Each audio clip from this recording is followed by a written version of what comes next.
Welcome back. In the last video we covered how I insulated the walls of my garden room along with a vapor barrier, and in this video I plasterboard and put up the cement board in the shower room. Plus there's a bonus resource at the end. The first half is theory and the second is action. There's a lot to say, so let's get cracking. Let's first look at a couple of other options for internal finishes, because plasterboard won't suit everyone. For workshops, it's very handy to be able to throw in a screw or nail to hang your tools pretty much anywhere on the walls you like without first having to locate your studs. So OSB or ply is perfect for this, and both can be painted to help hide the fixing screws and to brighten the room. However, as you'll have discovered by this point, neither are cheap, but at least you can opt for the thinner stuff, and it doesn't need to be exterior grade. With ply, you can take it up a notch by creating shadow gaps with a bit of black spray paint, grab adhesive, and a few nails. Pine cladding can look great if you're after a summer house, beach hut type look, either painted or with a bit of oil. Or you can get adventurous with reclaimed timber or pallet wood. I wasn't very brave though, so I stuck with plasterboard. It's surprisingly low cost, and you can always change the appearance with different coloured paints or wallpaper, or maybe even some peel and stick vinyl for a good feature wall. There are two different ways of finishing plasterboard. You can either go for a full skim, which is common here in the UK, or you can tape and joint, which is essentially plastering between the sheets and leaving the main face of the plasterboard bare. It's conventional wisdom that full skim plastering is a skill that takes a lot of practice, and there's nothing worse than a bad plastering job. I watch a lot of US channels, and they make tape and jointing look pretty easy and fun, and having recently shelled out for grounds work, electrics and plumbing, I thought that I'd give it a go rather than hire a plasterer, and after all this is a DIY channel. I'll give you my thoughts on which might be the better choice in the next video, but your decision between the two methods will inform your choice of plasterboard, as square edge plasterboard is typically used for full skim, whereas tapered edge plasterboard is designed for tape and jointing. However, if you're at the plasterboarding stage and haven't yet decided how to plaster, go for a tapered edge because that can be used with either method. So which way should plasterboard be orientated? Hanging it horizontally helps deal with wonky stud work, but hopefully you'll have done a marvellous job, so that shouldn't be such a consideration. However, horizontal hanging provides a greater structural benefit by tying together more of the studs to one sheet. Though as I have OSB on the outside of the walls doing that job, it wasn't a concern. But, and I'm going off on a tangent here, if you want to keep the total project cost down, you can forgo having OSB sheathing and just staple the breathable membrane directly to the outer side of the studs. So in that case, hanging plasterboard horizontally will be very beneficial to increase wall rigidity. Adding more noggins in the wall can help too, of course.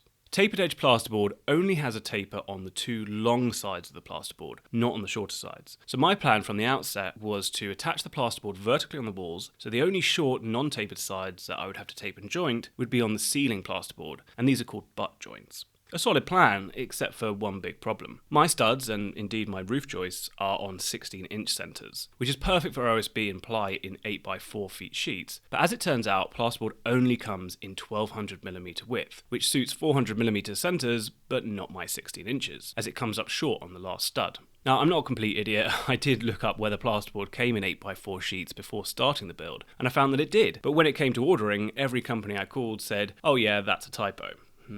Our strange half-metric, half-imperial system ruining my best laid plans. So how am I going to solve this? I could cut back the plasterboard to the previous stud, but that creates a lot of wasted plasterboard and defeats the purpose of hanging it vertically, as I'd end up with one square edge at each joint. If I turn a 1200 by 2400mm board horizontally, that's better. I still have to cut it back, but there's less waste, and I keep most of the tapered edge, even if I do end up with a few butt joints. However, while the width of plasterboard is fixed at 1200mm, the length you can get it in varies. I asked Gyprock, a plasterboard manufacturer, why these exact lengths exist, and apparently they are for different height ceilings, when hung vertically. However, I also figured something else out. If we bring back the span tables, at the top it shows the conventional spacings, 400, 450 and 600mm, and all of these length plasterboards are divisible by one or more of the different spacings, so that when hung horizontally, the ends of the plasterboard land on the centre of the studs. That's good to know.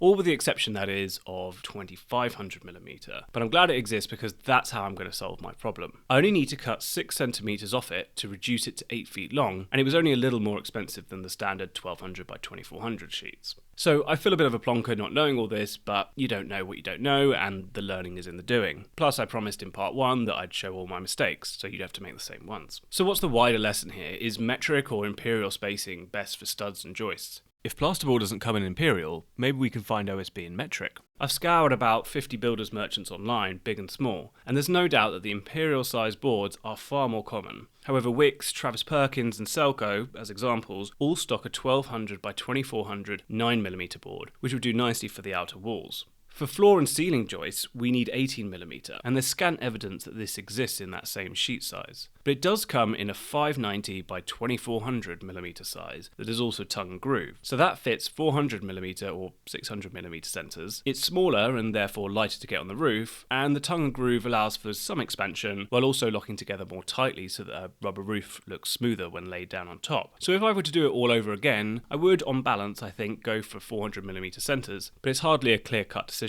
I'll pin a comment to previous videos as I don't want to mislead anyone, but if you've gone for 16-inch centres like me, don't worry. As you'll see, plasterboard is really easy to cut, and if you have a few wavy joists, it's pretty beneficial to be able to cut it back to the exact size you need rather than coming up short. Phew, that was hard to explain, but hopefully it's clarified the issue a little more and you can make a more informed choice based on what size OSB and ply is available near you. Thickness of plasterboard. It comes in 3 different thicknesses, 9.5, 12.5 and 15mm. 12.5mm is most typically used for 400mm or 16-inch spacings, and the extra rigidity is needed for the ceiling to prevent it from sagging. You could use 9.5mm for the walls, but the price difference is small. 15mm tends to be used if you have wider spacings or if you're trying to increase the fire rating or decrease sound transmittance. I went with 12.5mm all round. Types of plasterboard. In part 15 we discovered there are foil-backed and insulated versions, but there are variations of the actual plasterboard material too. Acoustic plasterboard is designed to deaden sound. It's usually blue in colour and a good choice if you're concerned about noise from a workshop or music studio. Moisture-resistant plasterboard comes in green and is regularly used for bathrooms to prevent mould from growing. Fire-resistant plasterboard comes in an appropriate red colour and is used for where building regs requires increased fire ratings, such as around RSJs. As far as I'm aware, this isn't required for garden room walls on boundaries. I'm still researching this topic, but it seems the focus of non-combustibility is on the outer cladding. And then of course there is the standard ivory coloured plasterboard.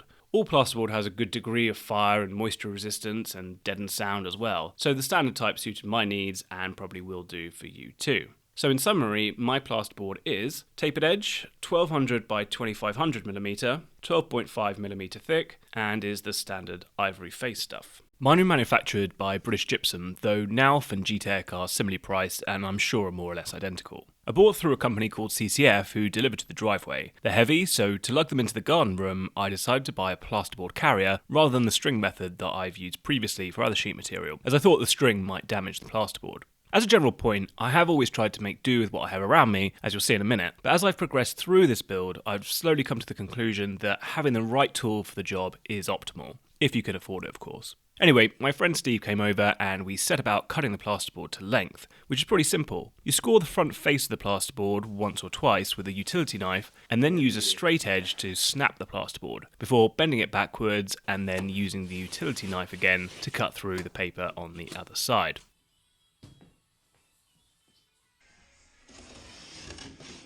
The resulting edge is pretty rough, so you have to use a surform which has a blade a bit like a cheese grater, and it just takes a few passes to smooth the edge. So where to start? It seems like best practice is to start with the ceiling plasterboard, the main reason being that the wall plasterboard supports the edges of the ceiling plasterboard. It's particularly important along the side walls if you haven't got anything to screw up into. I positioned a roof joist there for this very purpose, but you can also put a timber or a noggins in at this stage if you like, which I think is better than just supporting the edge with the plasterboard. The other argument is that if there were a fire, flames would be stopped from reaching the roof joist by the ceiling plasterboard, rather than having a direct line upwards were you to do the wall plasterboard first.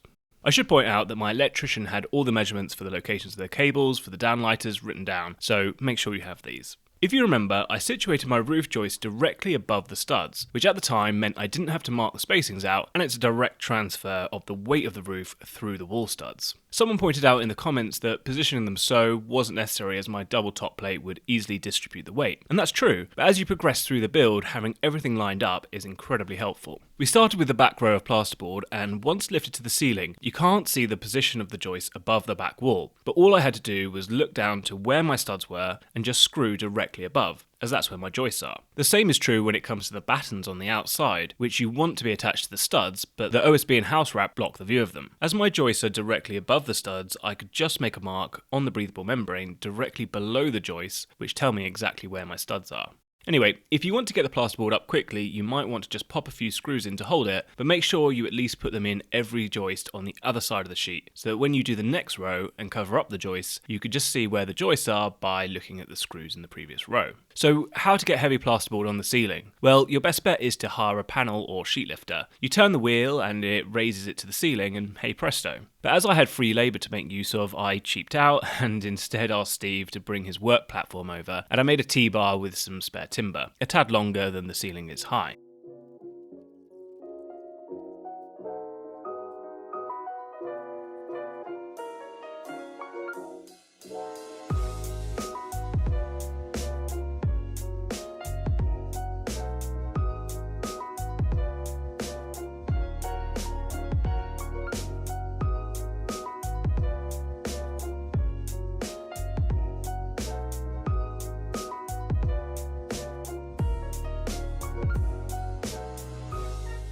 There are specific plasterboard screws, often Americanized to drywall screws. Opinion differs on the length of screws required, but a good rule of thumb is 3 times the plasterboard thickness, so I use 38mm screws. Spacing of screws is easiest to remember in inches, so for ceiling plasterboard they should be spaced 6 inches on the edge and 8 in the field, and for walls fewer are required, spaced at 8 inches on the edges and 12 in the field. So to get a rough idea of quantities required, for a 2.4 metre squared ceiling sheet, 53 screws are needed, or around 22 per metre squared. And for a wall sheet, we need 39, or around 17 per metre squared. For vertically hung wall plasterboard, you need a few more, at 44 per sheet. So you can work out how many you need, and I'd say add a good 20% on, as much of your plasterboard will be cut down and therefore have more edges. They're pretty useful screws, so they won't go to waste. Screws should be tightened so that they depress the paper on the plasterboard, but not break through it. The depression is particularly important for tape and jointing, as you'll be filling these holes so that the plaster ends up flush with the board. In order to do this with accuracy, you can either use a drywall screwdriver bit, the ring of which prevents screwing in too far, or you can use a collated screw gun, which, has to be said,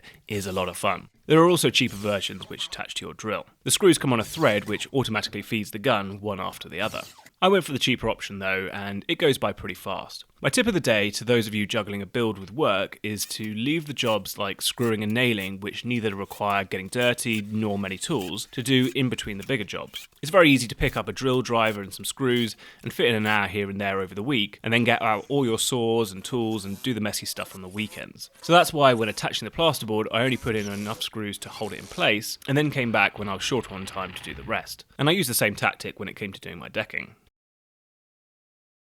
Next we did the back wall because with no windows it seemed like the easiest. We did the top row first in order to get it tightly up to the ceiling.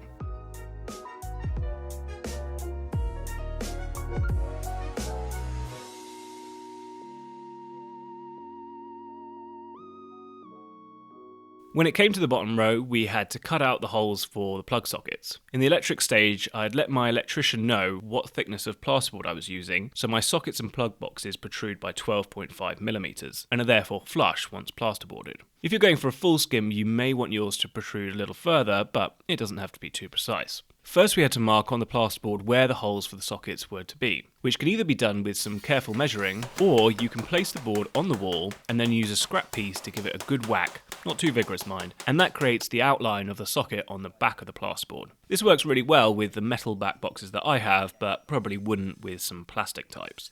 Once we had them marked out, we tried a few different methods, but settled on drilling the 4 corners through to the other side, and then scored along the 4 edges. The drilled holes stop your knife from slipping too far. Then we scored an X in the middle, flipped the sheet over, and then did the same on the other side, using the drilled holes to denote the 4 corners. We could then punch through, and then clean up using a surf form again. You could also use a serrated knife, which I'll show for a different cut later on. Next we started on the left wall, and because my ceiling is sloped, we figured it was quicker and easier to start with the bottom row with a level board, and then cut the slope and height in one cut to the top row of plasterboard. I'm not sure if this is obvious or not, but to do so, you measure and cut the width, then measure the heights on either side, transfer these to your board, and then that gives you the slope that you need to cut. Now, the bottom of the plasterboard shouldn't sit on the floor for a few reasons. Number one, plasterboard is basically compressed dust sandwiched between paper, so any spillages on the floor will quickly be soaked up, and having the gap prevents this. Number two, it allows for expansion and contraction of the floor and walls. And three, if you're going for flooring like laminate, it needs to be able to expand and therefore requires a 10mm space all around the edges. If you were to plasterboard all the way down to the floor, a 15mm wide skirting board will only cover 5mm of the laminate. So if it contracts, you'll see a gap. This is also an issue in houses because where there is carpet originally, the skirting goes all the way down to the floor, and then you have to use these floor trims to cover the gap if you update to oak or laminate flooring. So by raising the plasterboard up, the flooring can go within 10mm of the stud, and then the skirting goes on top, giving a good 15mm plus room for contraction. Thicker skirting can help too, of course. My flooring is 12mm thick and underlay is 5, so we use 2 offcuts of plasterboard to raise the bottom row up to give enough space to accommodate both, and then some extra.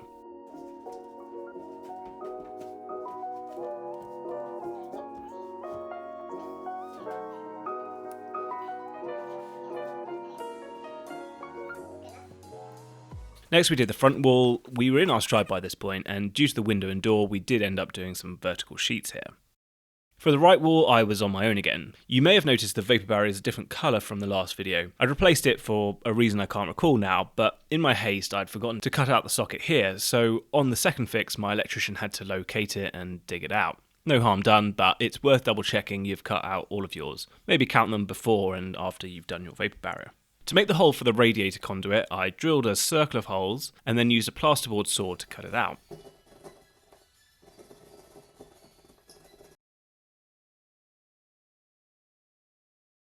For sheets next to a door, you can use the surform from the side once attached to the wall. For the window above, I decided to create a cutout in the centre of a sheet and used a regular handsaw, which actually works really well, and you get a clean cut.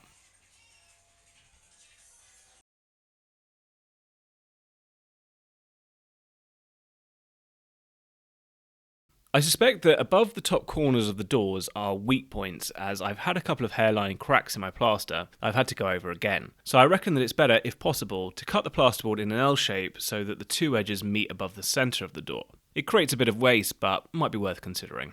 For around the windows, my original plan was to use whatever timber cladding I used for the outside as window trim to kind of bring the outside in, but once I saw how striking Nick's anthracite grey windows looked against the painted reveals, I decided to go with that look instead, which meant plasterboarding around the windows. The big advantage of timber frame versus brick and block cavity is the thinness of the wall. So in the small gardens we have in the UK, timber framing allows you to maximise the internal floor space. But the drawback is you end up with much thinner window reveals. As long as you don't intend to put ornaments on your windowsill, it's fine looks-wise, but does present a couple of minor issues. The first is later on when I fitted recessed blinds. They sort of project out a bit more than I'd have ideally liked, and the second is fitting the plasterboard, as you can only get one line of screws in before scoring and folding back, which on my first attempt broke the plasterboard at an unwanted angle. I first tried using smaller pieces to use up what I had left over of the plasterboard, but that doesn't give much leverage to break the plasterboard, and I had to saw off the excess, which isn't ideal. Much better is to use a larger piece, as that does give you the leverage. But it's tricky to get your arm in behind to cut through on the other side of the paper, so I just cut through from the initial side that I'd scored from. Not the easiest, but it works. Alternatively, you could cut a strip of plasterboard the right width and just screw it down. I had some leftover sheets, so decided against using moisture-resistant plasterboard in the shower room and instead used what I had. It's not going to get heavy use and has good air extraction, so I'm confident it'll be fine. Onto cement boarding. I snapped a pic of this handy table in Selco, which shows that while you can tile ceramic onto plasterboard in dry areas, you can't in wet areas, such as in a shower. So for wet areas or for heavier tile, you need cement board, which doesn't weaken or crumble when wet, and it's waterproof. Being composed of cement, it's pretty heavy, so along with the tile, I did wonder about subjecting my floor and foundations to that weight. The alternative is to use plastic shower wall panels, which actually look pretty good and are very lightweight, but they're also pricey. So I figured that it would be okay and went with some Hardybacker cement board. It's more or less the same thickness as the plasterboard I use, so the two meet together nicely, and comes in a 1200 by 800mm sheet, which was very handy as my shower tray is 1200mm long and the height of the wall exactly 3 boards high, so no cutting required here. For the other areas I did need to cut it to size. The proper way is to use a carbide blade, but I didn't have that, so instead I scored it with a normal utility knife a few dozen times, Then I gave it a hammer, and then I danced a little jig. There's always a way. To attach, I used the same drywall screws as before, which worked really well, but there's some debate over whether a proper wood screw would be more appropriate. If I were using heavier porcelain tiles, I'd probably think more deeply about it, but so far I've had no issues. It's not a problem if the screw heads sit on the surface, as they'll be covered by a decent layer of tile adhesive. So you can see where the tile will go by where the cement board is, and the rest of the shower room will just be painted plasterboard. Lastly, the joints are covered by an alkali-resistant mesh tape. It has one sticky side which you apply to the cement board, to which you then apply waterproof tile adhesive, which waterproofs the whole thing with no need to tank, but that's for another video. I want to say a big thanks to Steve. Plasterboarding really is a two-person job and I would have really struggled without him. I returned the favour as Steve has been doing some renovations to his house, including some interesting soundproofing methods during plasterboarding, so I may make a video on that topic at some point. I really did think I'd get to the tape and jointing in this video, but as ever, I think of all the things that I'd want to know when taking on this project, and the video turns out longer than expected. So that's going to be the next video. In the meantime, I have a resource for you. I've made a simplified version of the span tables for floor and flat roof joists, which can be downloaded from the resources page of the website. I've added in some explanations and suggestions pertinent to garden rooms, so hopefully that will be a help to many of you. I'll see you on the next one.